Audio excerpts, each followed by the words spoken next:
Good evening and welcome to the Arundel Camera Club meeting for Thursday, November 14th. My name is John Milliker and I'm the club president for the 2024-2025 season. The Arundel Camera Club was founded in 1957 and exists to promote the arts, science, and education in all aspects and fields of photography. For more information about us, please visit www.arundelcameraclub.org. And of course, whether you're watching us live or catching a recorded session, we'd love to invite you to join us in person. We meet every Thursday evening at 7 p.m. at the Severna Park Baptist Church in Severna Park, Maryland. Before we move to tonight's program, do we have any officer announcements? Yes, Ron. MTA's on-session announcements bar is Sunday night. I've sent the link to the register board if you'd like to see it. 73% of the MPA clubs placed in the contest. 73% of MPA clubs have placed in the MPA contest, and Ron has sent the link out to watch that on Sunday, but you have to register, pre-register. You have to pre-register in order to go watch it. Otherwise, if they don't register, it'll be on the website, or maybe they can watch the stream somewhere. Okay, perfect. Okay, Christine, let me turn it over to you with our upcoming schedule before we move on to tonight's exciting presentation. May not be live. Double check. We may not be live. Okay, I'll check that once I get back to the computer. Good evening. And let's see, this weekend is our field trip to Jug Bay on Sunday, November 17th. Next week on November 21st is our print contest with the theme of open. November 25th, there will be no meeting due to Thanksgiving. December 5th is our digital contest with the theme of autumn. December 12th is our Christmas party, which will be at the Hockles. December 19th is our print contest with the theme of autumn. And then December 26th, there will be no meeting because it is Christmas. Okay. Give me one moment to get to the correct app. Okay, tonight we have a presentation by Ryan Maurer. He is a photographer and naturalist from Southwest Pennsylvania, and for the last 10 years, he is focused on photographing caves throughout the United States and bringing the stories of the underground world to light. He graduated from West Virginia University with degrees in aerospace and mechanical engineering, and is here to give us a presentation. He was a member of our group last year, so some of the older members will remember him, and we are honored to have him come back to give this presentation for us. Welcome, Ryan. Thank you.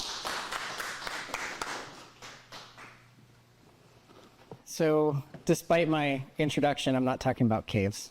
Well, I guess I'm kind of talking about caves. It's hard to see in that background, but there's a very new cave forming behind me at the moment. So what I'll be talking about tonight is a trip that Hope and I took last summer to photograph what this slide says is Iceland's newest volcano. That's not accurate anymore. This volcano or this system has since erupted at least 7 more times since we did this trip. As I'll mention a little bit later, it's not been quite as friendly the last 7 times as it was when we were there. But this talk is kind of about how we went about doing this trip. This wasn't really an accidental trip. This was a very purposeful and planned thing that we did. It was very strategic. We were not on vacation in Iceland and just happened to see a volcano erupt. We put a fair amount of effort into planning something like this. And in short, we left BWI at 7:30 on a Friday night. We landed in BWI at 7:30 the following Sunday. So we were in Iceland for a total of 36 hours. The entire point of this was to go see and photograph a volcanic eruption and then come home. So I'm going to start, next slide. I'm going to start a little bit with, I forgot it doesn't change over there, unless I tell you to change it. We'll start first with a brief definition, what is a volcano? The technical definition is that it's a rupture in the crust of a planetary object, and the things that are inside the planet come outside of the planet. That's basically it. And what is a volcanic eruption? It's when that volcano is actively in the process of expelling that material. And in most cases, that specifically means ash or lava, both of which are actually the same thing. It is magma, which comes from the inside of the Earth, and it comes out of the Earth, and it comes out in a number of fashions, but basically it either comes out in flows on the ground, or it explosively shatters and turns into a pulverized dust. And then that, of course, is the ash. And humans are fairly well acquainted with volcanoes. This is not some obscure natural phenomena. Next slide. We've known about it all through antiquity. Some of the most famous stories from human history involve volcanoes, such as the destruction of Pompeii. Most people know that name, that town, and Mount Vesuvius. Because of that, we associate volcanoes with extreme levels of destruction, which is entirely fair. That does happen sometimes. Despite this, next slide, we still live very close to volcanoes. There are tens of millions of individuals, hundreds of millions of individuals around the world that live at the foot of active volcanoes that could decide one day to wake up and kill most of them. This is all over the world. This is Naples, Italy. This is where our grapes come from. Our grapes for wine come from. Tacoma, Washington is built on top of 300 feet of mudflow deposits from Mount Rainier. Japan has a number of volcanoes that are right in civilized areas. Right now, Mexico City is constantly having to look over their shoulders because the volcano just outside of town has been erupting for the last 3 weeks. And if those ash clouds, at a minimum, if they drift in the wrong place, it becomes a problem, shuts the airport down. At worst, totally destroys everything. But we live there because they make unbelievably fertile soils. Like I said, our grapes for wine come from volcanic soils. Coffee, Colombian cocaine. There's a reason that it all comes from Colombia, and it's because it grows best in the soil that is formed from volcanoes. Next slide. It also has they have really far-reaching effects. Some of these volcanic events, things like the 1883 eruption of Krakatoa in Indonesia. It completely destabilized the Dutch Empire in that area. It didn't exist after that. That was the beginning of the series of dominoes that fell that took down the Dutch Empire and their business in Indonesia, because of the vast amount of destruction. The infrastructure that they had built was gone. And it ended up that the eruption cloud from that event went into the stratosphere, circled the Earth, and it turned the sunsets all over the Earth, these spectacular, vibrant colors of pinks and purples and oranges and everything. And that is where the sky in the background for Edvard Munch's The Screen painting came from. That is a sky that is in Norway that is colored from a volcanic eruption on the opposite side of the planet. So whether or not we think we are not interacting with a volcano, we probably have been. If you have coffee in the morning, you're interacting with it. If you were a photographer in the 1990s and in the summer of 1991, you saw a spectacular magenta sunset that just looked like something you'd never seen before or since, that's because Mount Pinatubo in the Philippines erupted, and it made these spectacular sunsets for a month all over the planet. So while they can create and do these wonderfully beautiful things, of course, we still know, next slide, that they can do really bad things. This is a military Jeep that was picked up and twisted around a tree from a sideways volcanic blast in Indonesia in 1953. So it is some of the worst natural disasters that have affected our civilization have also come from volcanoes. So all this said, why would you want to actually go and get close to one while it's erupting? Well, it's interesting. That's kind of a long story for a lot of people. Not all volcanoes do this. Go ahead, next slide. And it often depends on what your inspirations are. So when I was very little, my grandparents would bring home movies and books from the library, and one of the ones that they brought home was a documentary from National Geographic on this couple. This is a French volcanologist couple, and they funded all of their traveling and expeditions by, one of them took video recordings and one of them took photos. They made movies, they made books, they sold them, that funded their further expeditions. And they were actually really important integral figures in helping the world government leaders understand the effects of what volcanoes can do. Their movies have actually saved thousands of lives in the last 3 decades. Of course, they haven't been around to see the results of all of their work. They actually died in 1991 in a volcano. That was a very questionable thing. They were doing very reckless and very risky activities when that happened. So when you hear stories like this, you know, and your 3-year-old child, 7-year-old child says, I want to grow up and be a volcanologist. I want to go see these things and do these things. And, you know, this is stuff that could kill me. And do you think that that is something that most families would discourage? Next slide.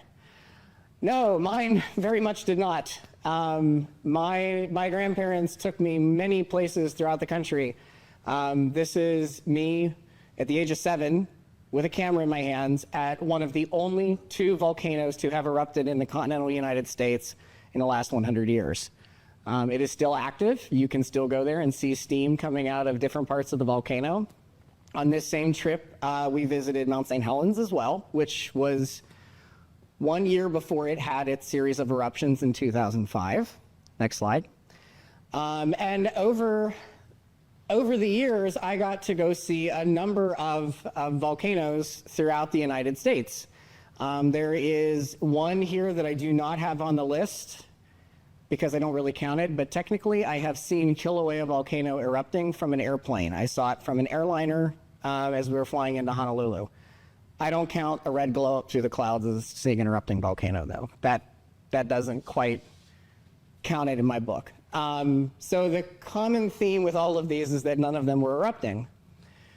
But there is one small exception to that, and that is Yellowstone. Now, of course, Yellowstone has not erupted. We would know if it did. But there are a lot of things in Yellowstone that do erupt, like volcanoes. Next slide. And that would be the geysers. And in the summer of 2014, I spent 3 months in Yellowstone. I lived at Old Faithful, and I photographed geysers every day. And I got a very deep understanding of how to interact, in a photographic perspective, how to interact with ephemeral natural events, things that may or may not happen, or if they do, you don't know exactly how they're going to happen. And I spent a lot of time with the people who study these features. I worked with a National Geographic photographer who was there to photograph the geysers for National Geographic's Yellowstone bicentennial issue. The first time I ever looked through a large format view camera actually was a National Geographic view camera that was pointed at Old Faithful. That was the first time I had seen someone use an analog light meter too. So it gives you an idea of the generation gap going on here. But I learned a lot about that. I learned about things, next slide, like storytelling. Frequently these events, if you hang around them long enough, they lend themselves naturally to dramatic scenes that you can photograph that tell stories of what the natural feature is doing and how humans are interacting with it. I don't really think much needs, this photo doesn't need a caption, right? It's a geyser that's erupting and there are people that are clearly standing there, they're observing it, they're watching it. And a few basic rules of photography, standing back, using a long lens, compress the scale. It looks like they're 10 feet away from it, but they're actually 600 feet away. And you start to get a sense of the scale of everything going on. Over time, I started to realize as I was taking these pictures that I was missing out on very small details. And I ended up spending 3 months really hyper-focusing on how do you photograph something where something like water or a fluid is being vertically ejected from the ground. And I didn't realize this at the time, but this was essentially preparing me to photograph a volcanic eruption because there's a lot of overlap between them. That's kind of why I'm talking about it. And it was really little things. It was really little things you wouldn't think about. Things like, next slide, like this picture here. You have 2 geysers that are erupting next to each other. You have people in it for scale. You're telling a story, of course. They're standing there watching these 2 features erupt. It's also very descriptive in the sense that you have two very different types of geysers that are erupting. One of them is a nice slender jet of water, and the other one is, clearly this like bursting effect coming out of a pool. But there's something about this photo that I didn't like, and that is that it doesn't really show the character of the geyser here on the left very well. And so through repeated interactions with photographing things like this, next slide, I started to learn that photos like this, subtly a little bit different, but they tell the story a little bit better. There's more definition in the water column. You can see the top of it. The very top of it is not lost into the sky. It's still got definition. And you still have the texture of the geyser that is jetting over on the left. And these are really subtle things that you wouldn't think about until you've looked through hundreds of your photos and you start to realize, well, this one looks a little bit better than this one, even though they're all, basically photos of the same thing. Or next slide, a photo like this. This photo is very useful. It is a very uncommon feature that was erupting while we were out there. I shot it from, I think we were 1.5 miles away. I shot it with a telephoto lens. And it's great because it gives you an idea of how tall the actual eruption was. But again, it doesn't actually give you an idea of what the character of the eruption was. At least it doesn't give you an understanding of what its true character is. Clearly you can tell it's water that's jetting at an angle out of the ground. But, next slide, the photo I took right before it was a much better photo of what that actually looked like. It doesn't show the full height. It doesn't work very well for, scientific documentation of what happened, but that sharp angular jet better tells the story of what we were actually sitting there watching and what makes this feature very unique. It is those sharp angled jets that make people want to sit there and watch for it.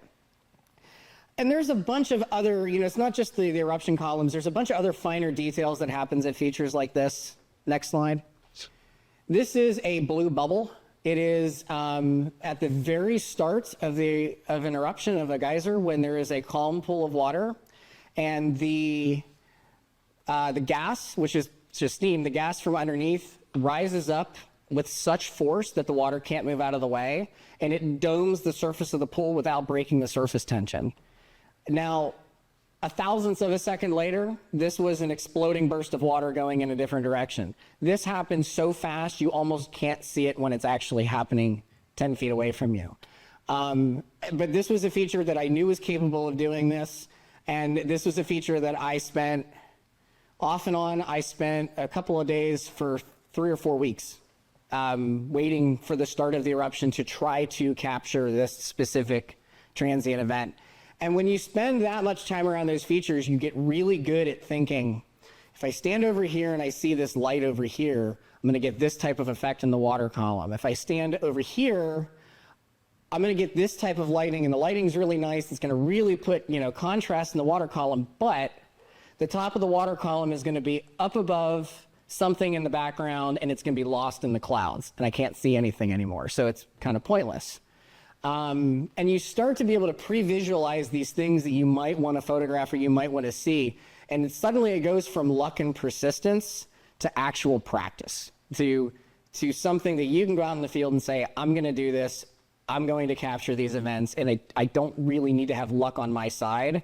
I just need to make a few smart choices. And then you start to be able to capture, next slide, things like this, which was an eruption of a geyser that I had seen thousands of times, hundreds of times. But on this particular day, it suddenly occurred to me, the light is at this right angle over my shoulder. The eruption column is going to be really good, but because of where the sun is, there's going to be a rainbow behind it. That rainbow is going to intersect the trail behind it. And 4 or 5 minutes before the eruption, I got up and moved all of my stuff 700 feet down the trail so that way I could see that happen. And it was this type of planning of what I was going to do that directly built into what we did last summer. It's why it worked, because it's taking all of these variables and working them together for one final result. Now, there is one more aspect of geyser photography that prepared me really well for this, and that is, next slide, an aspect of suffering. This is a group of people, a group of geyser enthusiasts that are waiting patiently to see an eruption of the largest geyser in the world, which began every 20 years. It has an active phase, and it started its most recent active phase in 2018. I happened to be planning a trip to Yellowstone right about the time that it reactivated. And we had all these plans to go visit lava tubes in Idaho and go caving in Montana and all these other things. And every single thing got canceled. And we all converged in this one spot. And we waited for 4 days. And there was a lot of lessons that were learned in that. Okay, so we had to plan for food. We had to plan for some kind of shelter because you're sitting out there in the sun, and it's June in Yellowstone. So there have been days where it's 80 degrees at noon, and then there's 2 feet of snow on the ground the next morning. That's something you kind of have to, prepare and think about. And then there's also the emotional aspect of what you're doing. You're putting a lot of time and energy and effort into seeing something that might not happen. That can be a really hard thing to work with, especially when you're really banking on wanting to see it. And one of the things that this particular event did that, I used to think, spoiler alert, I obviously got to see it erupt, but I used to think that the big payoff from this event was I saw it erupt. We put the work in and we did it. No, the big payoff of this event was that I learned how to reframe what I was doing to enjoy everything that I was experiencing when it was happening. And then if it didn't work out, I still enjoyed what I did. I still came away with something that was valuable and worthwhile. And that did actually work out because I went back to Yellowstone 2 more times after this. One time I sat out there for 5 days with hope in a snowstorm, in a sleet storm, and interrupted 2 hours after we left to get our plane ride home. So pissed. It did it to us twice, actually. It did it. We missed it in 2020 and we missed it in 2019. And we'll talk a little bit about that too, because the one in 2020 I missed not because we weren't there, but because the Park Service decided they had to close the parking lot for repairs, and it was closed. And so we weren't allowed to be there to watch it. I was in the park when it erupted, but not next to it. And we'll talk a little bit about that too. But of course, we did get to see it. Next slide. It provided some impressive scientific data actually about this eruption. This is a 420-foot tall eruption column. For reference, that is 3.5 times taller than most eruptions of Old Faithful. Actually, it's closer to 4 times taller than Old Faithful. It was quite violent. It was sending rocks and trees and sticks in the air. Astute photographers might look at parts of this and go, boy, things in the trees look kind of weird. There was a dust spot on my lens. I knew I was sitting here about 30 seconds before that, which you now notice is completely covered in steam and hot water. And I knew I wanted to get to the other side of the valley to get a distance, to get a sense of height on it. So this photo was actually taken over my shoulder while I was running. And so between that and the dust spot, some parts of this picture had to be cleaned up a little bit.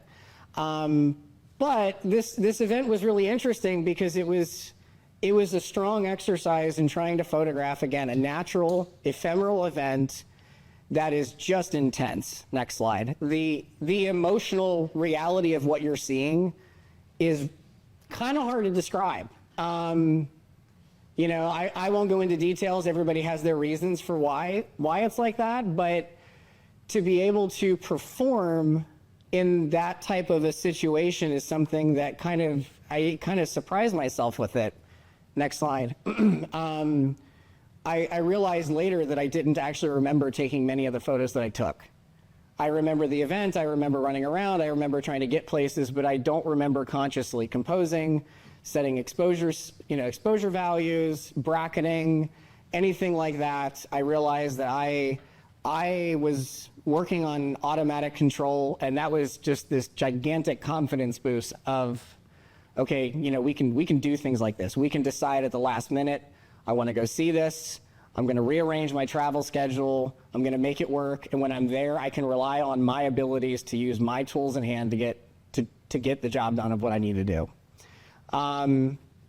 It was also kind of interesting after this because this is kind of the pinnacle of geyser behavior. It doesn't get much better than that, actually. this photo that I was taking at the moment, when I was standing there, it was so loud I couldn't talk to somebody 5 feet away from me. I could actually, you can't see it in the photo, but there are supersonic shock waves that were traveling up through the eruption column that you could see because it was backlit. And that's because the steam was coming out under such pressure that it was actually moving faster than the speed of sound. And so after that, it's kind of like, now what do you do? Now you've seen that. What comes next? Well, next slide. We're gonna escalate it, and we're gonna go to the only thing bigger than geysers that acts like a geyser, and that is a volcano. Ryan, what is the name of that geyser? That is Steamboat Geyser. How often does it erupt? During the active phase, it was erupting every 3 to 19 days or so. In between active phases, it can be 5 or 6 years. And my most important question is, how long is the eruption for? How long do you have, kind of like the eclipse, you know, it was over before you knew. How long is that eruption going on for? So that's actually a really important thing that I hadn't been talking about with geysers. The eruption itself lasted about 11 minutes. The tall portion, the portion that was in that first photograph, lasted for about 45 seconds. So if you're not there for the first 45 seconds, you have missed what you were going there for. Now you get the experience up close, but you don't get the 400-foot tall eruption. That part is over pretty fast, actually. Many other geysers are like that. They are very, very brief events, and that kind of builds into volcanoes. They can be pretty brief as well. So you decide you want to go see a volcanic eruption. That was what I did. I decided after that, all right, I want to go see a volcano erupt somewhere. I've always wanted to do that. And so you start to have to learn a little bit more about what types of volcanoes there are, and more importantly, which kind's going to kill you and which one's not going to kill you. I mean, they both can kill you. Both of the types you see here, they can definitely both kill you. But one of them's going to kill you much easier than the other. You broadly have 2 different types of volcanoes. So you have a red volcano and you have a gray volcano. The red volcanoes are erupting lava that is under pressure but is not exploding. It comes out of the ground, lands on the ground, and flows out in all directions. This is the type of stuff that you see in Hawaii for the most part. And then you have gray volcanoes. And the gray volcanoes are volcanoes that erupt explosively, and they can wipe out everything within miles of them. That photo in particular is a photo from Mount St. Helens in 1981. And of course, to this day, you can still see the devastation from that eruption miles out from the actual volcano itself. Whereas this cone, which is on Kilauea in Hawaii, I believe that cone may or may not fully exist at this point because the eruptions keep building over top of themselves. Next slide. And these volcanoes, they occur kind of predictably throughout, across the Earth. Most people have at least heard of the term plate tectonics. It's where the surface of the Earth is moving apart. The big solid rock things that we think are solid that are floating on the mantle are moving. They're called plates. And in some places, these plates are moving side to side with each other, like they are in California. So you get earthquakes when they move, but you don't get volcanoes, usually. Or they are moving together. And when they move together, they can either go up or they can go down. When they go down, you get crust that's being forced down into the earth, and it melts. And when it's molten, it's actually got seawater mixed in with it. And when it's got seawater mixed in with it, it is lighter than all of the molten rock around it. That lighter rock rises to the surface and erupts in the form of these explosive volcanoes. That's what you see at Mount St. Helens. That's what you see in Indonesia and in Japan, all around the classic ring of fire that surrounds the Pacific. But then you get places where the Earth's crust is just slowly drifting apart. And when that happens, you have magma that is allowed to more gently rise to the surface and kind of gently erupt rather than explosively erupt. And there are a few places that do this. Out here in the middle of the ocean, Hawaii is a spot like that, although that's not 2 plates moving apart, but it is still a source of what are called those effusive eruptions. Out here on this little island called Reunion out in the middle of the Indian Ocean, that's one of those places The rift zones in Africa are common places for that. But out here in the middle of the Atlantic Ocean, there is this little island called Iceland. Next slide. And Iceland is perfect for these types of volcanoes because it sits right on top of two plates that are moving apart, and it allows magma to kind of perpetually work its way up into the surface and have these relatively gentle eruptions. Iceland has built a significant tourist economy around the idea that it has volcanoes. Sometimes these volcanoes are problematic. I'm sure we're all well aware of the volcano that erupted in 2011 and shut down all of the airspace in Europe for like 3 months. That can definitely happen sometimes. And that is usually one of the biggest risks that you have with these volcanoes. But Iceland, sitting on these divergent zones, it's actually got 3 of them, 2 zones actually. It allows for a unique opportunity to try to see these events happen because Iceland's really good at forecasting them. They're really, really good at saying, hey, we know, based on the ground deforming and moving, we know based on earthquakes that the magma is moving in these directions, and they get pretty good at knowing that something's about to happen. Next slide. And because of this divergent zone, you get these like rifts. You get these rifts in Iceland. And at some point in 2020, during the initial peak of the pandemic, this little volcanic belt woke up for the first time in like 900 years. And next slide. And it erupted. It erupted in a way that allowed over 300,000 people to go sit and watch it. Now, for comparison, there's less than 300,000 permanent residents in Iceland. So more people came to Iceland to see this volcano erupt than actually live there. That's different discussion to have. Where was I? I was sitting in my living room in Pennsylvania, watching this with extreme jealousy, unable to go there because we were on lockdown. And of course, when lockdown ended, we all started traveling again. And I thought in the back of my mind, boy, that would be really cool to be able to go out there and do that. And about a year later, next slide, when it happened again, I was in South Dakota, not in Iceland, and watching. And this time, not only did I not get to go there to see it, but at least 4 people that I knew went out there to see it. And so they posted all these wonderful photos of these volcanoes erupting, and they're like, oh, it's great. Like, we live on the East Coast. We can just hop on a plane and go. I'm like, yeah, great. I'm on the West Coast for once in my life. This photo is actually taken by a good friend of mine. She let me use it for this presentation. And so kind of after that eruption, I was thinking to myself, boy, okay, this is getting annoying. We need to make some actual active efforts to make this work. And then next slide, we're going to pivot back to these people because at the same time, 2 documentaries about their lives were produced and went out in theaters. And I went out and watched both of them in theaters. And I walked out of the theater and I remember thinking, I have absolutely no clue how this is going to happen, but I'm going to see a volcano in the next 12 months. I don't know when, I don't know how, but we're going to make it work. The documentaries came out in September, and in November, for the first time in 30 years, Mauna Loa woke up in Hawaii.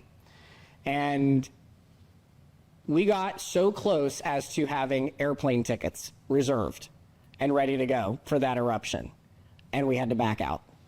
And we'll talk about why we had to back out in a bit, because again, this is a bit of a calculated risk. Going through all the other obligations that we have, we went through the summer of 2022, thinking in the back of my mind, okay, Iceland's probably going to erupt again. Hawaii's probably going to erupt again. We could go to Guatemala. We could go to Italy. There was this really deep burning desire at this point, like, I've got to go see red stuff come out of the ground. And I think as photographers, you guys will appreciate this. I had 4 weeks off in July 2022. I was looking forward to it. It was a break from all the travel, all the caving work that we were doing, all the administrative stuff that we were doing. I was sitting out at Stan and Joe's down at Galesville on the water, and I saw on my phone, wow, there's a full Hasselblad kit, $1,900. That's a bunch of lenses. I've always wanted a Hasselblad. something. No, we were sitting next to each other when this happened, and I thought in the back of my mind, I need that money for something. I don't know what I need it for, but I need it for something.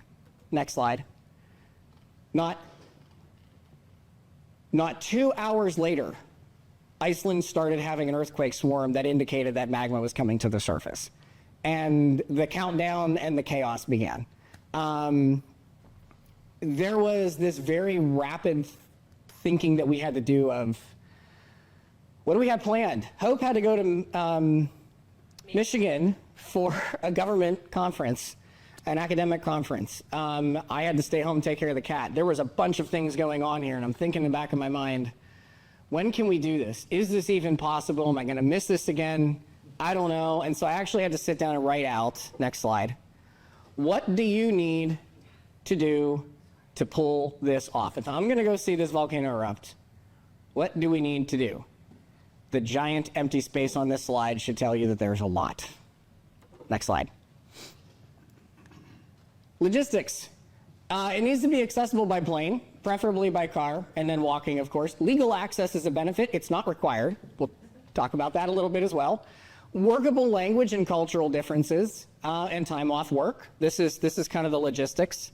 I had it set up so that way, like, the individual things would show up, but I see from the next slide that the rest are going to just kind of, oh, no, it's actually out of order. So you're going to see all of them on the next slide, and then, like, 3 of them are going to disappear. Go ahead, next slide. Financial. How are you going to get out there? Sky miles? Make a business argument somehow? Do you want to try to hit the lottery? Maybe an African prince in distress will reach out to you. And then you finally can take that risk.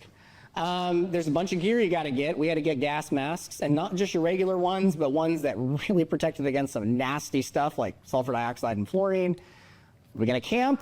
We don't know. Maybe we're going to sleep in the car. Of course, you got the camera, the lenses. You got to be able to travel with all that internationally, mind you. Food and water for hiking, caffeine and other stimulants. Chances are high you're going to be awake for 48 straight hours. And then the uncontrollables. And this is the big problem. You have to deal with weather. If the weather goes to shit, I mean, you're screwed. Nothing you can do about that. Persistence of the eruption. These things can just simply decide, I'm not erupting anymore. I'm done. No warning, it just stops. Warning, you need to have at least some amount of time to prepare yourself and to get things in order to go. Travel delays. You know, we were looking at going out on a Friday, coming home on a Sunday. You have a delayed flight, game over, done. And idiocy. Humans are really stupid people. Like this, I don't know if you knew that or not, but we made really poor choices for being the top of the food chain. And do not underestimate other people's abilities to completely ruin your best plans. Now, in the case of Mauna Loa, we had the accessibility by plane. I had the Sky Miles. I had the gear. The uncontrollables actually was the amount of warning that we had and the legal access. The closest place that you could see Mauna Loa erupting was from like 9 miles away. I was not going to get on a plane and fly 12 hours to watch a volcano erupt from 9 miles away. It just, I don't mean to be picky or greedy, but it just wasn't worth it. Next slide. Oh yeah, next 2 slides. We're gonna do this backwards in reverse now. One more after that. Sorry. There we go. But we had to make decisions quickly because, as many of us have heard, this baby is not waiting. It's on its way. It's not slowing down. It's pretty obvious this is going to happen. This is a satellite measurement of ground deformation over top of the Reykjanes Peninsula in Iceland. I forget the exact number. I want to say that each cycle between purple to purple or red to red is 1 centimeter of ground movement. So when you look at that and add all that together, that means the middle of Iceland, the entire part of that peninsula lifted up like 9 inches in like 5 days. That is significant. That all of that means that 5 inches, that's got to be, something's got to be filling that void from where it's moving. That's all magma, and it's all got to come to the surface somewhere, which means, again, you know, it's on its way. So go ahead and hit next slide. Are you able to show, this is a YouTube video actually, I didn't even think about this. Are you able to play that? so I don't have that. Okay, and we don't have to worry about that one. But basically, every morning I would get up, I'd go to work, I work remote, and in my corner I would have a webcam up. It was live webcams in Iceland. Everybody was waiting to see this volcano start erupting. And one morning I got up, turned on the computer, and sure enough, it's not erupting. And I went and got a cup of coffee, and I came back, and there was this giant smoke plume in the middle of the camera. And there it was. It was erupting. And in the next 3 hours, I had to get plane tickets. I had to figure out where I was going to get plane tickets. Actually, I had to figure out how to rent a car, figure out whether or not I could drive in Iceland legally. I had to figure out if I could read the road signs, because I don't know if they're in Icelandic or English. She's not home, mind you. She's 3 time zones away at a government conference, and I'm trying to call her saying, I need to talk to you. Like, I can't make this kind of a financial decision without you here. This is how relationships end if I do. And so she finally picks up, and I'm like, do we do it? And she's like, why are you asking me this? Like, this is not my decision here. I don't know, I don't know the odds and ends of all of this. And so we went for it. I found a budget airline that was able to buy it, that I was able to buy tickets on. I later found out I made a mistake. I thought I got trip cancellation insurance. Turns out I could only cancel the ticket if one of my parents died. Like, literally, that was what was in the cancellation reasons. It was like death of an immediate family member with a coroner's note. That was what was required to cancel my airplane ticket. So I realized, like, a week and a half before we went out, that I had just suddenly dropped like $1,800 on a really big gamble, because if something went wrong, we were just going to fly to Iceland and then fly back in 36 hours and do absolutely nothing for like $2,000. So that was kind of a gnawing feeling in my stomach of, boy, I really hope I didn't just make a really, really poor life choice. But once we got the plane tickets, next slide, we had to start to figure out exactly how to get out there. So this volcano had erupted 2 times before. The first eruption was this blue spot here. This was the eruption in 2021. That was the lava field that it produced. For scale, this down here is about 1.5 miles. It's 2 kilometers, so I think that roughly turns into 1.5 miles. This is a pretty big area. The green field is the eruption in 2022, and then this magenta field is what ended up being produced from the 2023 eruption. And all of the parking zones to get out there are down here. So all of the hiking out to the volcano was on the order of like 6 to 9 miles one way, with not insignificant elevation change, just enough to be really problematic. But this is where we start to run into the question of legal access.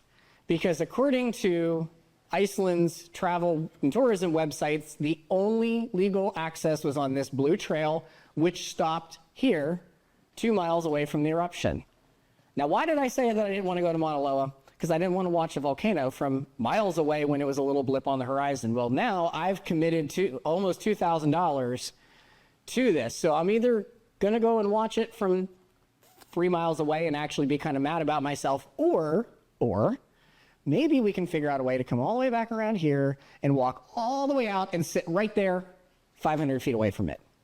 Maybe we can do that. Next slide. Seems like it's doable. If you zoom in here a little bit, this is an established trail that went out from the 2021 eruption to a viewpoint for the 2022 eruption. So this might be workable. I don't really see any reason why we can't. I keep seeing pictures from people going out there. I keep seeing videos. Keep in mind, the Icelandic police are still saying officially, don't do that. That's a bad idea. It's not illegal, but we really suggest that you don't. And so like 3-4 days before we go out there, Iceland's meteorological office puts out this map. Next slide. This blue line is where the data told them that the magma intrusion was. And that's right underneath of where we were planning on walking to get out to see the eruption. Now, what the video we couldn't watch the video that we weren't able to watch, what it was showing you was that when these eruptions open in these fields, I mean, it's an open cow pasture field, and then within 4 or 5 minutes, you have a 50-foot fountain of lava shooting out of a crack. There's almost no immediate warning when it actually happens. So if you're 200 feet away from it when it starts, not a big deal. If it's for me to John away, we have a big problem. And there isn't really much warning that tells me that that's about to happen. So that becomes the next variable is, do we really want to walk? You know, I mean, you see the scale here, 2 kilometers. That's 3.5 miles. Do we really want to walk across 3.5 miles where there might be an active magmatic rift opening up under our feet? A lot of questions involved in this. I was about to actually say, okay, let's just come down here. This is where the Southern Trail came in to the access road. We're just going to sit and watch it from a long distance away. When, as fortune would have it, 2 people that I knew happened to be going to Iceland. And in a very interesting twist of fate, one of those National Geographic videos that my grandfather gave me was about caves. And they interviewed a caver in that documentary. Her name at the time was Emily Mobley. Now her name is Emily Davis. And Emily Davis gave me a series of instructions on how to not listen to the Icelandic police and illegally get to the top of this overlook down on top of the volcano. So I thought it was really interesting that a lady that was in this documentary from the time that inspired me to become a cave photographer was now aiding and abetting my ability to go to see a volcanic eruption 26 years later. Her husband Maurer, And her husband Mike, and a bunch of other friends out there in Iceland. And so yeah, I got all these kind of messages, and the last thing she said to me was, "We just got back. I don't have a picture to send to you, but of all of our times in Hawaii, this beats all of it. Whatever you need to do, you have to make it work." So off we went. This is camping gear, photo gear, a tripod, 7 different types of rolls of film, a digital camera, a backup digital camera, sleeping gear, and at least 1 extra set of clothes, all jammed into something like that big to get on a plane. And we had this beautiful, wonderful plan. We're going to get on the plane. It's a 6-hour flight. Takes off at 7 p.m., lands at 1 a.m. Baltimore time, but 5 a.m. Iceland time. 6 hours. Okay, 6 hours of sleep. That's good. I'm young. I can handle 6 hours of sleep, I'm going to get on the plane. I'm going to take Dramamine. I'll probably have a beer. Those 2 things together should knock me out. Well, next slide. Problem number 1. For 7 hours, the sun never went down, which meant I never slept. I just sat on the plane the whole time, looked out the window and thought, I can't sleep. And for the weirdest thing, I was like, wow, this Dramamine and this beer is really making me feel weird. I've never felt like this before. And as it turns out later, found out that part of the reason was it was regular strength Dramamine. So if you ever fly and you guys get motion sick, if you take Dramamine, you can take non-drowsy Dramamine and have alcohol. You cannot take regular strength Dramamine and have alcohol. What I later found out is that I was effectively feeling an overdose of Dramamine for the entire weekend. That was problem number 1. That falls under the human idiocy compartment. Like that, when I say don't underestimate people's abilities to really ruin these things, that comes from that. So we landed in Iceland. We went and got our rental car, and of course, first thing I did when I landed in Iceland is look on my phone. Still erupting, still open. We're good. Go to the rental car place. It's on the big screen TV in the rental car place, the volcanoes erupting. Still erupting, still open. We're good. Drive out across Iceland. The volcano was, believe it or not, only 5.5 miles from the airport. So we literally had to get a car and drive 20 minutes. Come around the corner and I see the parking lot we got to turn into, and I go to turn into the parking lot, next slide, and this happens.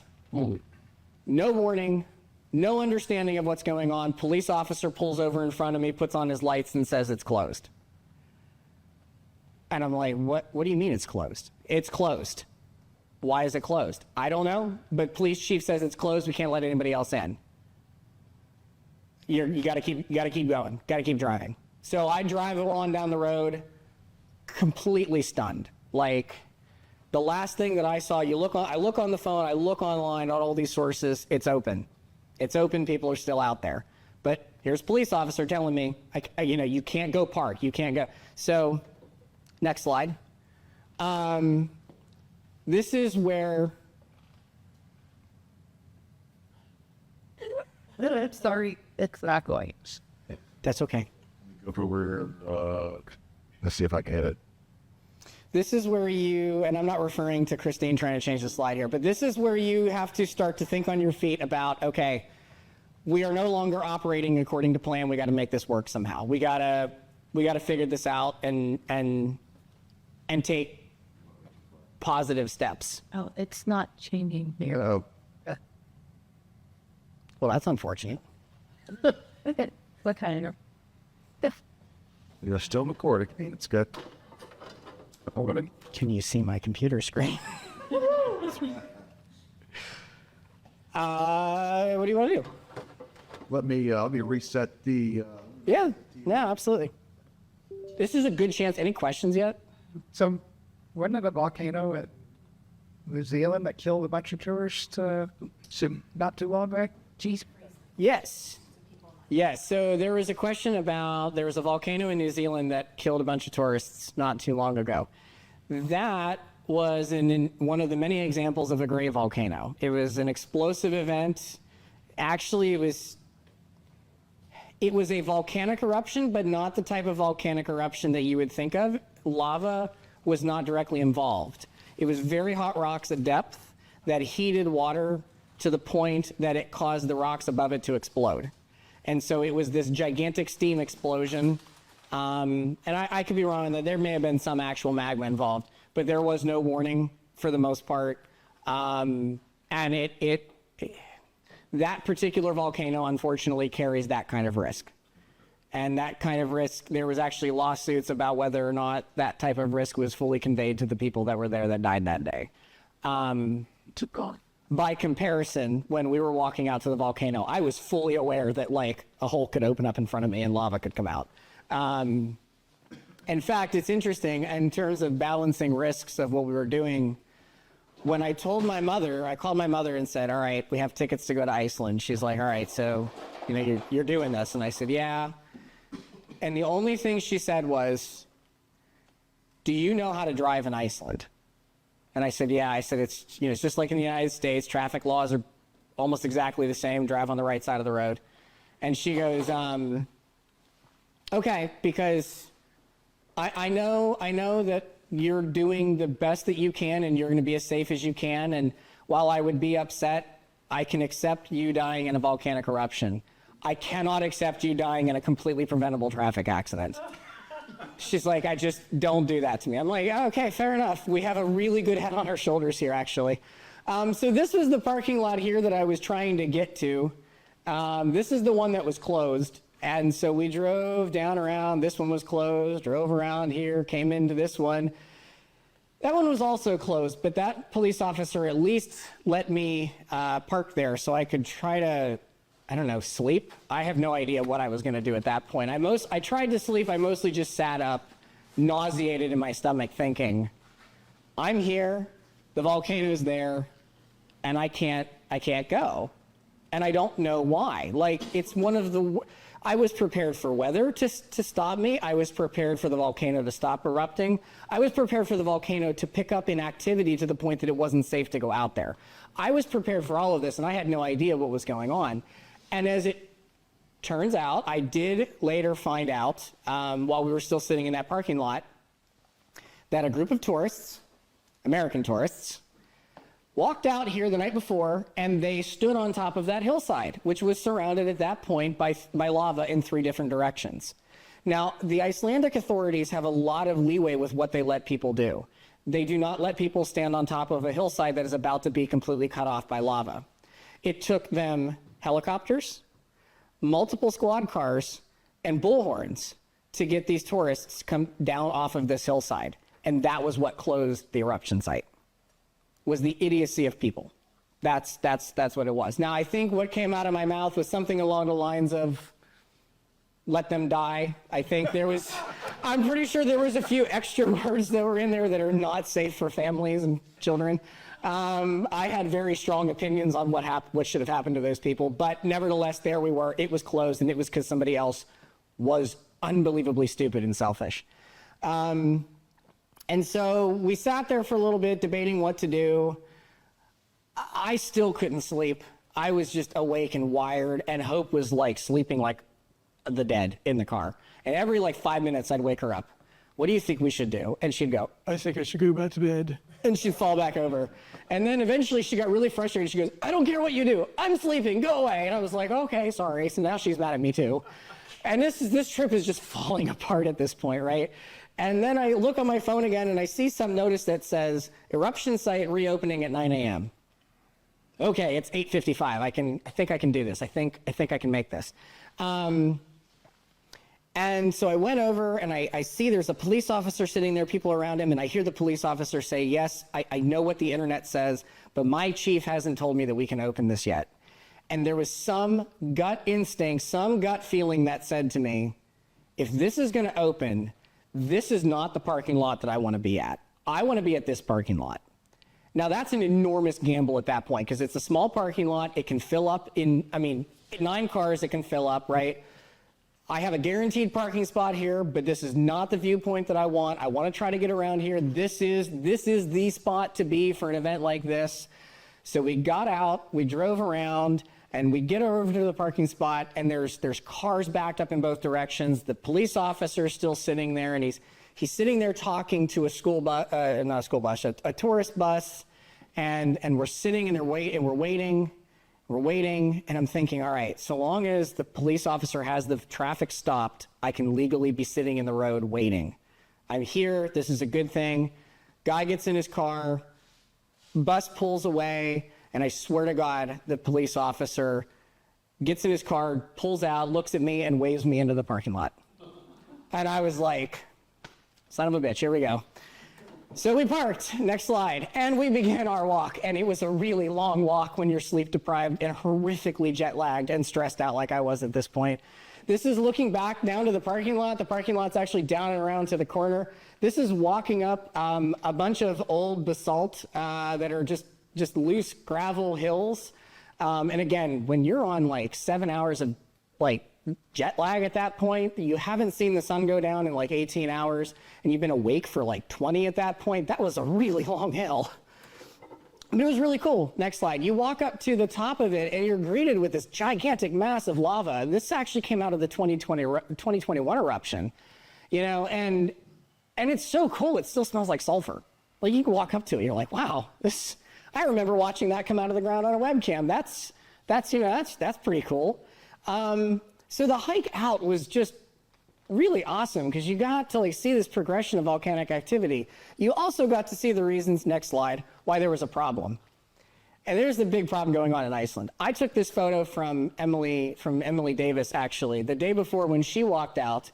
This is all trash that she picked up and brought out with her, that other people were leaving on this trail out to the eruption site. And you'll notice there's the cigarette butts and stuff, but do you know what the rest of this white stuff is? That's toilet paper. That's used toilet paper. There's nowhere to bury it in Iceland, so people would just go to the bathroom and leave it on the ground. Does any of that make sense to anybody in this room? I mean, it didn't make sense to me. It doesn't make sense to her, but that's unfortunately, that is what the tourism industry is doing to some of these locations. So I did need to mention that because you're going to see a lot of tourists in these pictures. And I'm going to wager to say that like 95% of them had absolutely no clue what they were doing there. They had no appreciation for what was going on, and they were horrifically damaging and destructive to the environment around them. Next slide. So we come up on top of the hillside, and the first thing that we're greeted with is this. That's the smoke column. That's the erupting volcano, and it is still like 5 miles out away. Next slide. And we come down over the other side of the hill, and then we see the pile of lava from the 2022 eruption, which is still actually steaming. That's even cooler. Like you can walk up to it, it still is actually warm to the touch in some locations. And then we had to cross the final hurdle. At some point, we have to get off of this established trail and begin cross-country travel out to the actual eruption site. And I don't know exactly where we got to do that. I'm hoping that I'm going to see some kind of like a social trail or something. Next slide. We come around the corner, and there's a big blue sign that says, volcano, with an arrow. I was like, oh, that's easy enough. Okay. So we go down around, go over the hill. Next slide. And distances are hard to judge. Like, you keep coming around the corner, you keep thinking, I'm going to see it. It's going to be right there. And then you come around and you see somebody and they're like, my God, they're a mile away still. I am so tired of walking. And of course, Hope and I are both in just full like post-Dramamine slog at this point. Like if I turn my head hard enough, everything spins, and it was really uncomfortable. This is a really long walk. And then all of a sudden, next slide, you walk up over the hill, and there it is. All that work, all that effort, and it's suddenly in front of you, and the only thing that comes out of my mouth is, holy shit, it glows. And I don't know why that was the part that like really, really made me like stop in my tracks. But as a photographer, the first thing that occurred to me was there was no shadows. Lava doesn't cast a shadow because it emits light. It is its own light source. And as a photographer, I just like, we are so used to managing light, right? Like shadows and trying to find places where maybe the shadows aren't so harsh and all that other stuff. And then you come in and you look at it and you're like, oh my God, it's moving and it's glowing, and it's just like, you've never photographed something like this before. You've never seen or even comprehended something like this before. And at that same instant, all of that practice I had photographing all of those geysers completely went out the window. And I was just dumbfounded for the next like 5 hours that we were out there. There was almost no critical thinking beyond, is the back of my 6x7 actually closed so the film doesn't pop out? Although I did have some critical thinking to be able to take pictures like this. These are, you know what kind of flowers these are. What are they? I don't know. I don't remember what those are. Sorry. I suck. I'll You had one job. So you do have these flowers. Yeah, I was gonna say she's the plant person. I do the rocks. She does the plants. You know, so there were some things I had the ability to think about to take pictures. And of course, obligatory photo of Hope and I standing out there. You'll notice I didn't have a beard at that point. I had to shave it so that my gas mask would fit. This is Iceland's idea of a safety barrier. That's the sign that says, don't go past this point, you might die. That is actually the sign that says, if you go past this point, search and rescue might not come out to get you. That's actually what that sign says. While we were sitting there taking this picture, another couple came up and they walked out and they were in their sneakers and in their, their vacation clothes or whatever. And they stood there for a second and took a couple selfies with the volcano. And I heard one of them go, I think I liked Old Faithful more. And they turned around and walked away. And I had this urge to like pick up one of those rocks and just, but no, I didn't. The better humanity in me took over. Next slide. I brought my grandparents along, at least one of them in spirit. My grandmother had passed a few months before this trip. So she didn't get, this is me and her when I was 6 at a volcanic field in Idaho. So it's the same type of volcanic field that's actively forming behind me at that point. She didn't get to see that, but I did call my grandfather. We both cried. It was sea camping, there we go. So we've talked all of this point about like the logistics of getting out there and the experience of actually trying to do this, and now it's time to take pictures. It's time to talk about taking pictures. Next slide. And this is the first picture that I want to start with. I don't really I like it, but I don't like it. There's no sense of scale in it. To give you an idea, that's a 40-foot tall bubble of lava at that point. Many of these globs that you're seeing are the size of small cars. But the reason I wanted to share it first is to show the heat waves that are rising up off of it.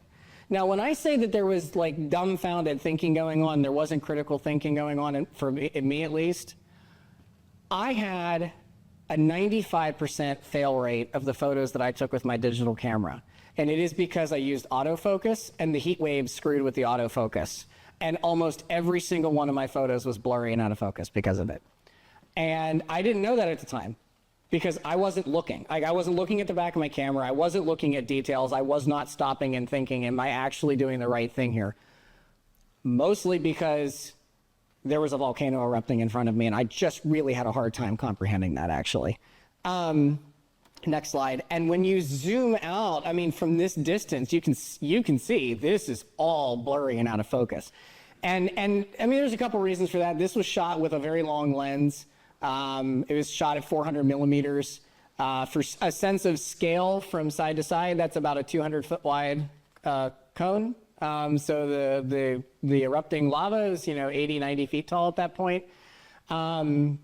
So everything here in the foreground is actually out of focus because it's no longer, in the depth of field of the lens, but it's also being just destroyed by these heat waves.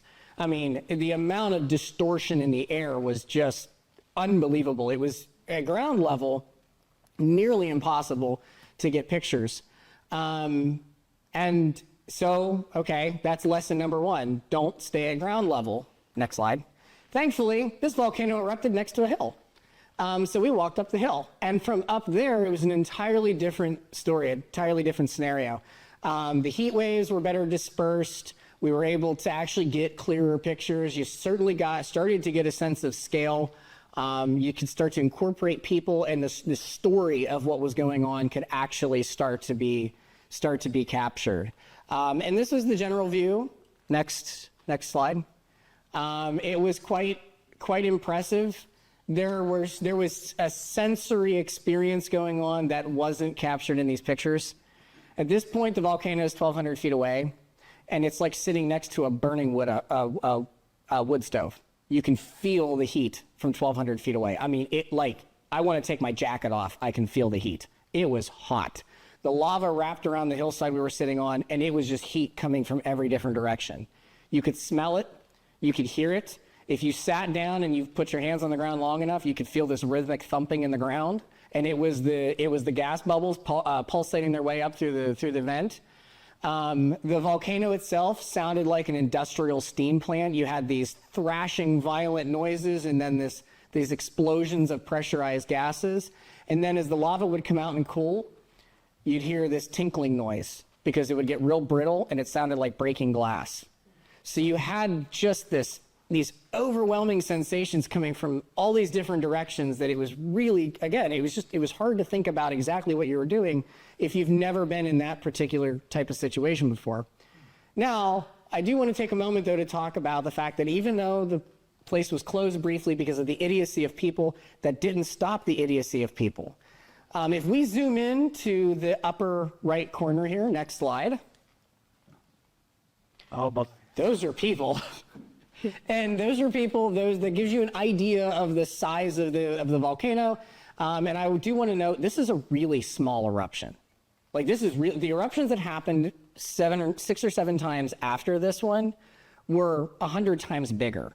They covered an area like that would have covered most of Annapolis, parts of Edgewater as well, under 40, 50 feet of lava. Like, huge eruptions that happened after this. This was a really small one. And where these people were standing is indescribably dangerous. 3 days earlier, again, we don't have the ability to show the video, but if you go to the next slide, you'll see it.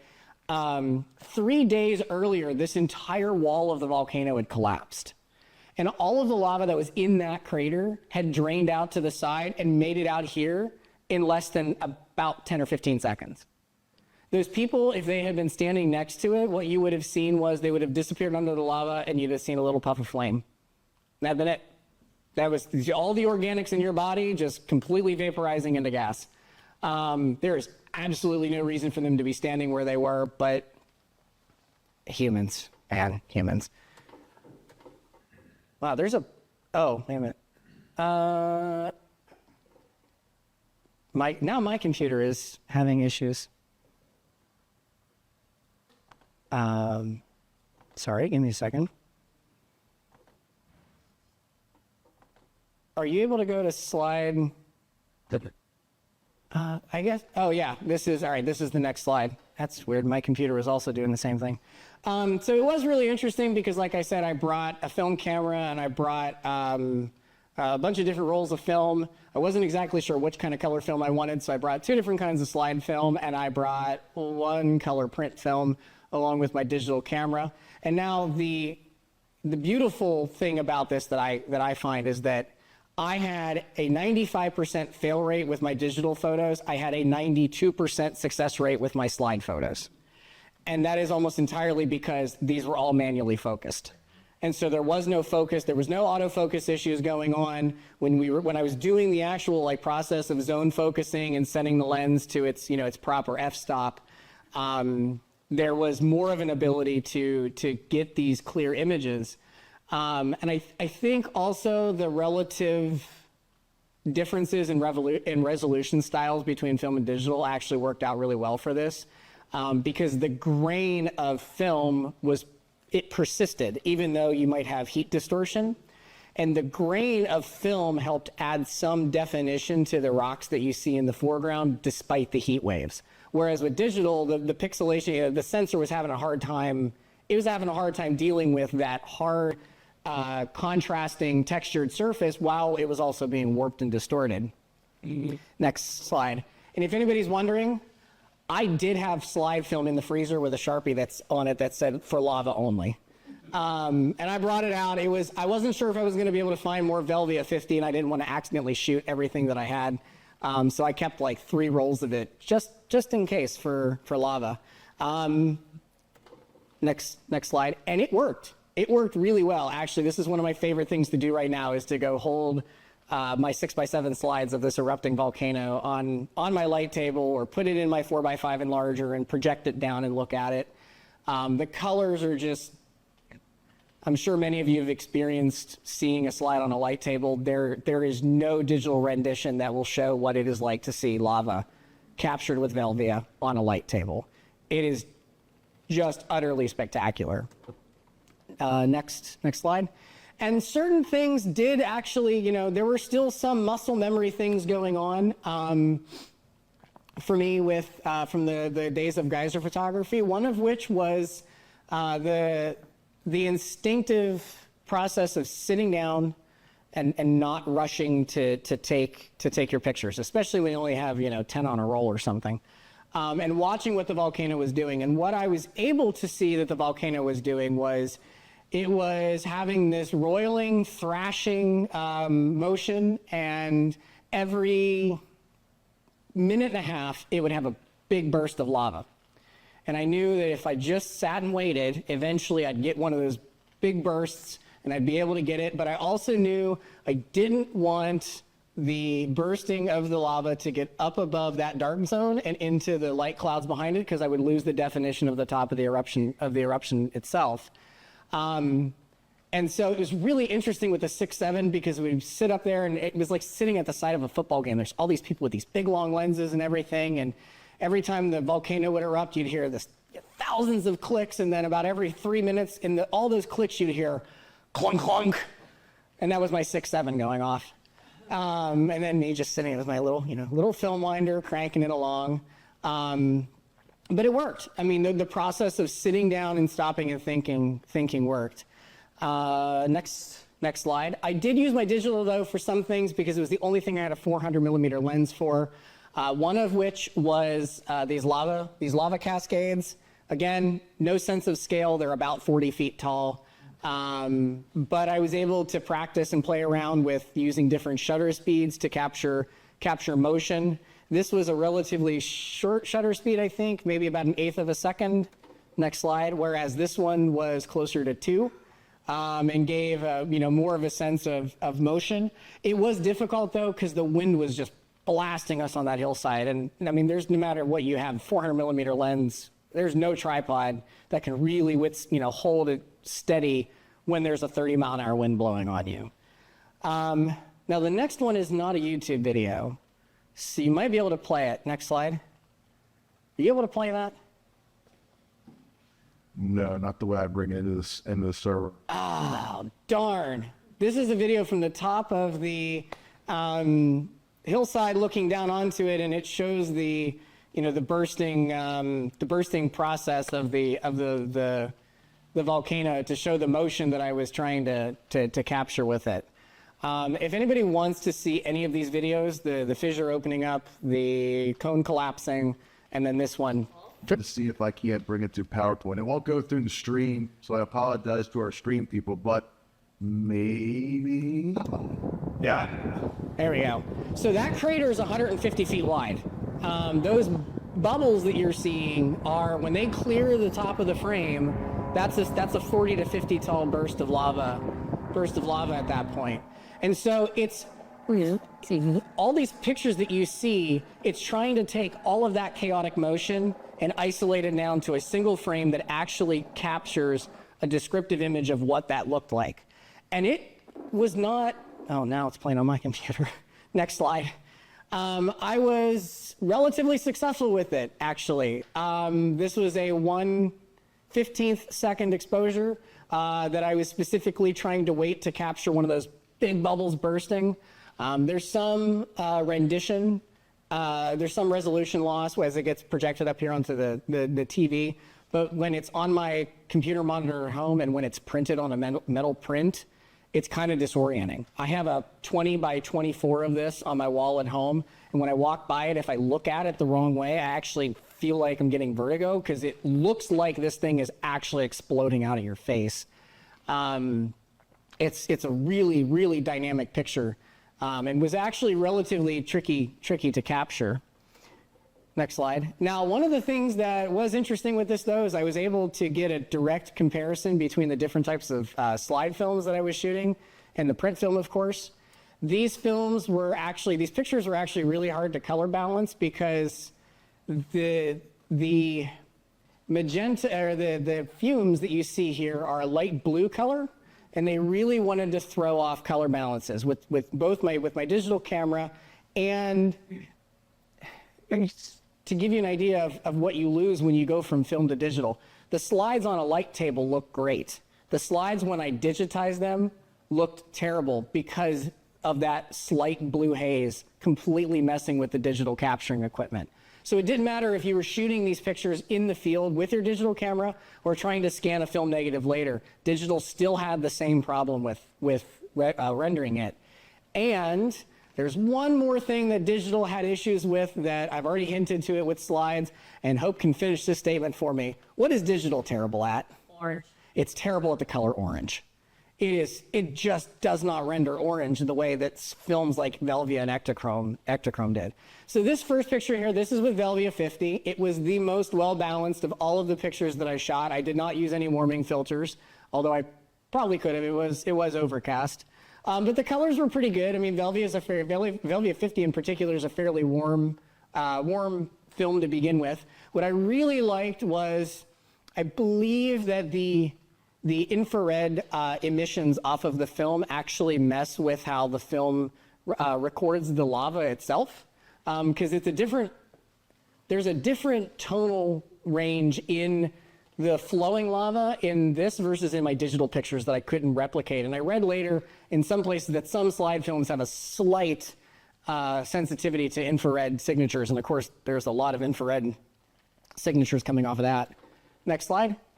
This was the same picture, but shot with Velvia 100. You'll notice that it's very blue. It was near and kind of magenta, kind of purple, very difficult to correct, almost impossible actually to correct. I actually kind of gave up on it. I stuck with the Velvia 50. And then, next slide. The next one actually was Portra 160. Slightly overexposed to help try to keep some detail in it. And I really didn't like any of my Portra photos, my color negatives. They were way too low contrast. It was great for highlight rendition. I mean, you know, if you go back to the previous one, you'll notice, go back one more actually. You'll notice that the highlights are clipping in the smoke and in the haze and in the background, and then forward too. With the color negative film, it was almost impossible to actually get contrast in the highlights. Now, part of that's Portra. Portra is it's a low contrast portrait film. That's kind of what it's designed to do. But it was an interesting experiment, an interesting like one-to-one experiment with the different types of film that I was shooting at the time. And I was able to get an idea, if I do this again in the future, of what it is that I want to work with. If anybody's wondering, I went home and bought 2 more boxes of Velvia 50, actually. Next slide. And then, of course, we have the digital images. And again, you can see there's just a slight subtle difference in the rendering of the lava from this that the digital was able to do that film was not, that film was able to do that digital wasn't. I don't really know what it is. Can I go into Photoshop and drag sliders and put masks? Yes, I can. Can I look at that on a light table though? No, not really. I think it was almost more satisfying to come home and pull all of these rolls of film out of my developing tanks and just see the volcano appear in our kitchen at the time. It was super, really super satisfying. And it was overall just a fabulous experience. I mean, it helps that it worked. You know, it helps that we actually got out there to see it. If I got out there and didn't see the volcano, I probably would have been singing a different tune. I do have to share 2 of my favorite pictures. I'm not going to go into too much detail about either of them, but next slide. These are my next 2 favorite pictures. The one on the left should be self-explanatory. For those of you that don't know, we officially got engaged a month and a half ago. Thank you. I almost tried to find a ring in time for this trip. I almost did it, and I couldn't. That was one piece of the puzzle I couldn't pull back together. And then the picture on the right, I won't go into too much detail, but I'm just going to say that was taking care of some business that can be very tricky and difficult, and I was sitting there thinking, wow, this is really cool. So I had to take my phone out and take a picture of that while that was happening. There are parts of it that just seemed kind of surreal, kind of wonder. I mean, if I didn't have the slide films to look at, I almost wonder if I actually went and did all this, because it was kind of weird. Like, we were back in Baltimore on Sunday night, and we got home, and it dawned on me that I was home 48 hours ago, and in that time, I went to a different country, an ocean away, and watched a volcanic eruption for the first time in my life, and then came back home, a country I had never been to before. But if there was ever any doubt as to whether or not we were actually there, next slide, that's me on the webcam, blocking the people's view. And if you're wondering, yes, there were people commenting on YouTube going, tell that person to move out of the way, they're blocking the view. But that's me in my Polaroid hat in the webcam. And there wasn't much left to do after that. We walked home, we walked back to the car, we rode a wave of adrenaline. That adrenaline, next slide, lasted until I got to the car. And there was no more after that. I was done. I was completely shot at that point. We had been awake for the better part of 38 hours. My thumb is in the picture, and that should say something. Yeah, her thumb. Oh, that's her thumb. Yeah. That's we were away. We had been away for the better part of 38 hours. I slipped and fell 3 times coming down the hill back to the parking lot. You couldn't see it, but I had blood coming down my leg. It stained my pants. I hadn't eaten much. I was living on coffee at that point. A lot of caffeine at that point. The poop bag is next to me. I was not one of the people that left something out in the wilderness. That's what that was.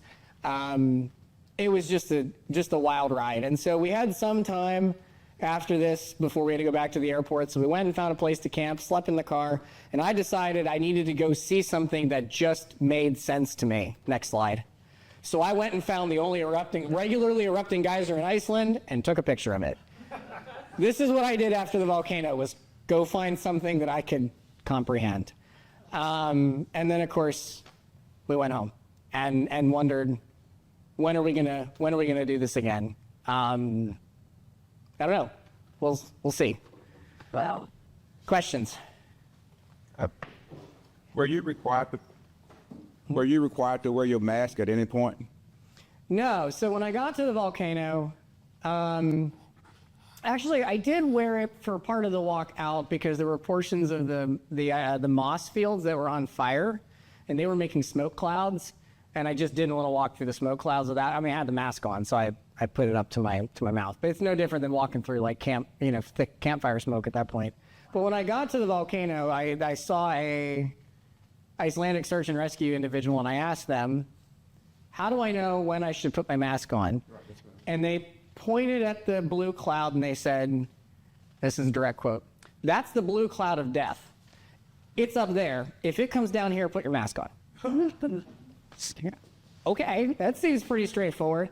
Never had to do that, but it was interesting to see how people understood the risks of what they were doing. Because I had people that came up to me and they saw the mask and they said, oh, wow, you're prepared.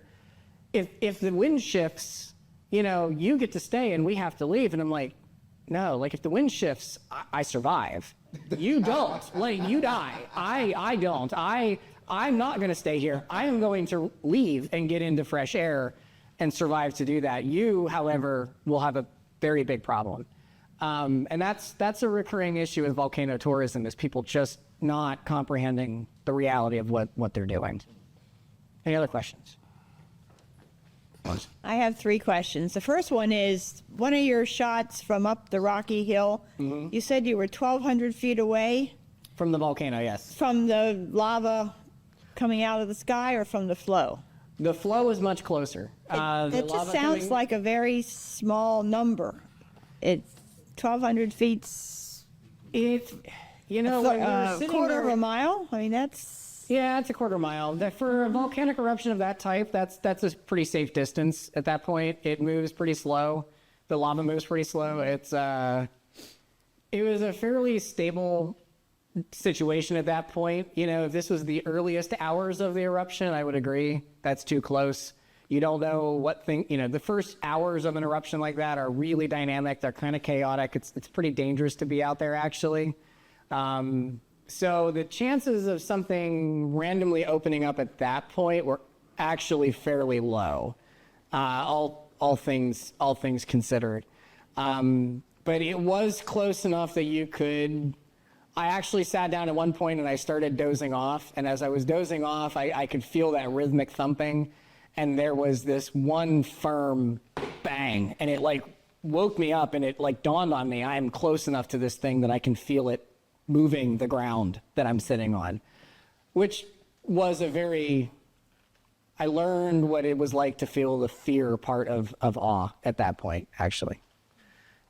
Are there local scientists or worldwide scientists that come to this and document and the results from days later and weeks later and put it down on paper for the rest of the world to know? Yeah, actually, you can track the statistics of all of the eruptions on the Icelandic Meteorological Office's website. They have all of the running data of everything that comes from these eruptions. I don't personally know people, but I know of a cave photographer that works from National Geographic that has already gone out with the scientists that are exploring the lava tubes that formed from these eruptions, looking for microbes. And Iceland actually got really good at predicting when eruptions would happen. This was the 3rd one by this point. And after the 4th and 5th eruption, they got it to where they could give people like a 30-minute warning that an eruption is about to begin. And they got pretty good at detecting false alarms too. So it built really, Iceland is really, they're really good at this. They tracked this type of stuff like we track tornadoes. They're really good at what they did, at what they do out there. Good. I'm glad they think it's important enough to Yeah. take it down in history. And the third question is, from the beginning, when you made that final parking lot switch, when you thought it was going to open, you said there was traffic in both directions. Was that traffic all headed to your parking lot? Yes. And you happened to be... We were the first car that was allowed into the parking lot, and 11 cars later it filled up. Oh, yeah.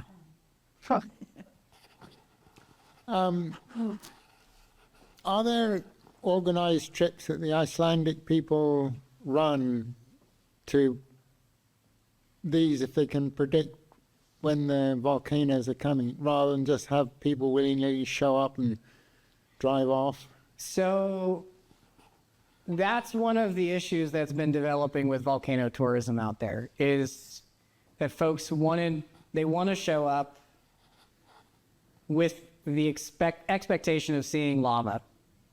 And that doesn't really work out that way. When the volcano starts erupting out there, there are some groups that were taking people out. One of the vehicles that followed us into the parking lot was a tour bus with 50 or 60 people. And it was really disheartening to see, because they got out of the bus, they gave everybody these yellow reflective vests and I'm going to call it the mirage of safety gear. We got out to the volcano, and the group that left the parking lot caught up with us, and I think they only had 15 people at that point. So all those people paid. under the auspices of being guided to an erupting volcano, and only a third of them actually got out to the volcano itself. I'm assuming the rest of them turned around and made it back to the bus, but that's not really an assumption that I can actually make, because I know search and rescue was driving that road the whole day, picking people up that couldn't make the hike, and then they couldn't make it back to the cars.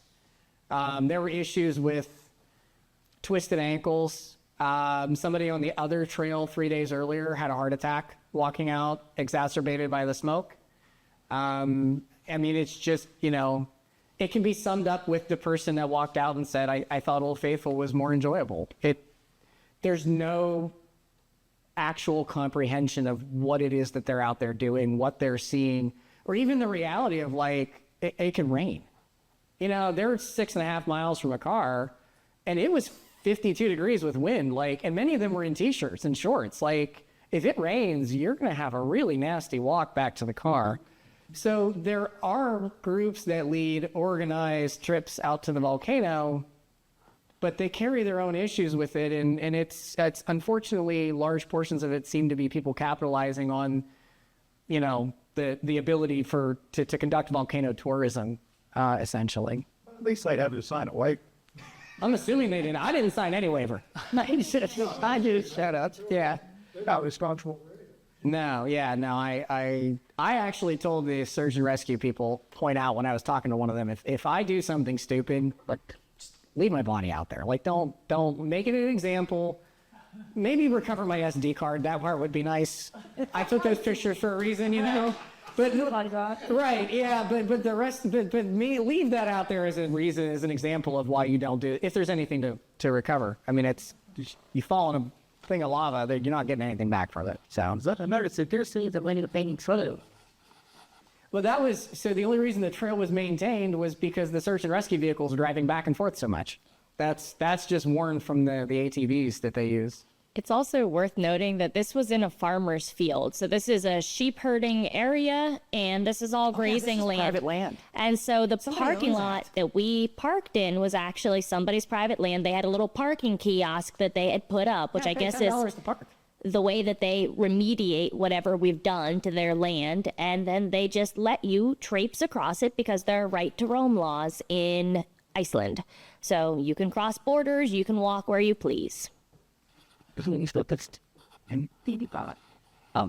when you were flipping, did you take two cameras, the digital and the analog? Actually, I took 4. Yeah, I was wondering because you were taking the same shot with a different film. So I'm wondering, how'd that work? I took a digital camera, a backup digital camera. I took my Mamiya 6x7 and I took a Mamiya 645.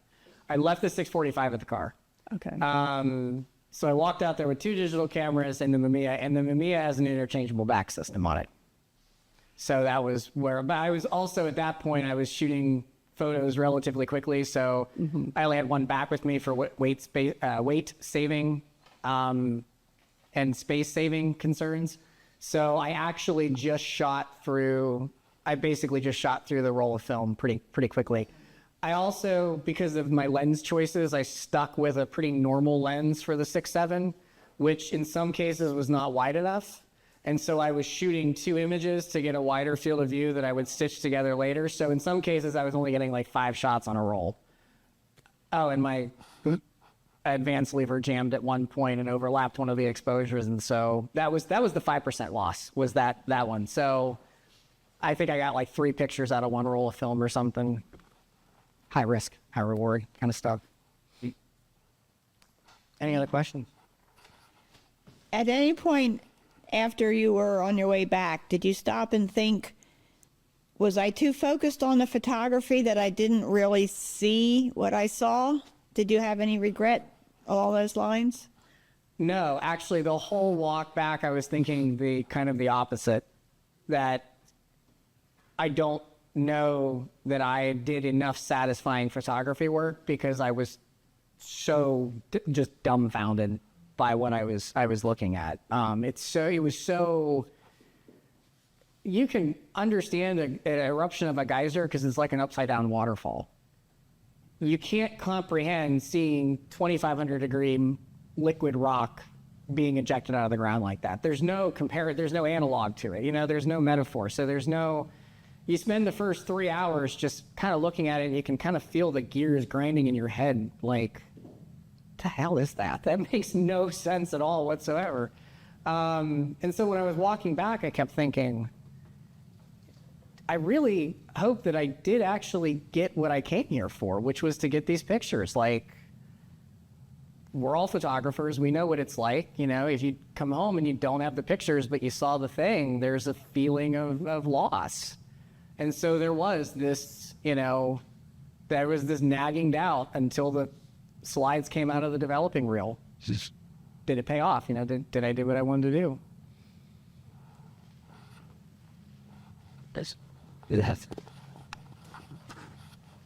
So for whatever pictures you had, how many pictures did you come back with? I came back with a total of 55 images, many of which were very similar because I was shooting those comparison shots. But I came back with about 55 total. So are you planning to do I hate to say a money-making, what are you going to do with these? I mean, will there be some payback for you? So that's an interesting question. The way that I funded the trip was that I had an actual plan to propose a story to multiple magazines. I had the magazines listed out and the contact information for all of them. I knew the editors I wanted to reach out to. I leaned on some contacts, and I actually went to my bank and said, I have a photography bank, a business account, and said, I want to do this. This is my plan. I need $3,000, and I need it right now. And they gave it to me. They gave it to me. They gave me a business loan for it. And I sent out these. When I got back, I sent everything. Sent all of them proposals, and I didn't hear a thing back from anybody. So, still paying off. Have you considered doing a couple more of these trips and putting together a body of work on this? It might be a book or. Yes, I have considered it. There are other options. There are active volcanoes in Italy, Sicily, and Guatemala that are very easily accessible. And we were actually planning on going to Guatemala when this opportunity arose. Like 4 months after we got back there, we ended up moving back to central Pennsylvania, and anybody who's ever moved knows exactly what that does. So. The plan is definitely there.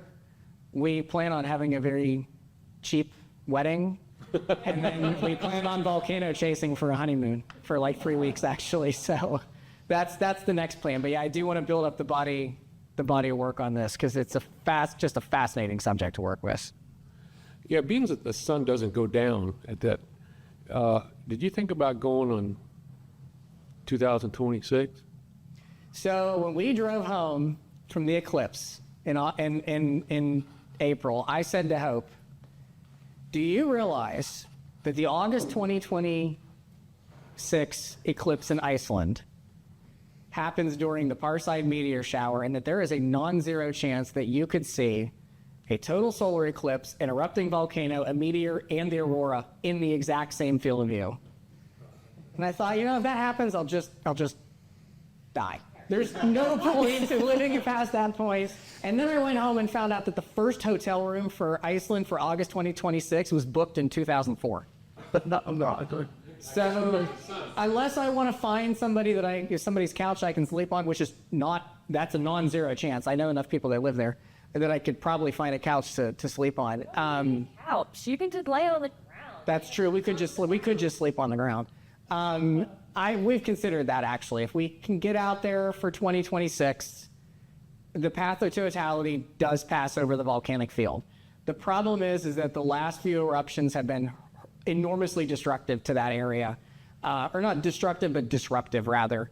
It has been erupting there's a little town that we stopped in at a gas station to get like snacks and stuff, and before we went to the volcano. That town has been abandoned and under like partial martial law for the last year and a half now, because this next sequence of eruptions happened like 3 miles north and partially in the middle of the town. And so the current series of eruptions are just like, it would be a moral crime for me to go out there and try to see these eruptions because I'd be getting in the way of people who are losing their houses in the process. That's part of the reason why we didn't go to the one in Hawaii when it was with Mauna Loa, because the Hawaiians hold a very sacred significance to those eruptions out there. And there's a lot of nuance with getting out there and watching an eruption in Hawaii without offending the local culture. And yeah, we know enough people that know and love people out there that we don't want to do that. We don't want to be a part of that problem. It'd be tremendously disrespectful to Pele to go out there and Do it. It would be what she said was it would be disrespectful to Pele, which is the Hawaiian goddess of fire, who's believed to live in Kilauea. So, any other questions? More questions than I got the last time I did this talk.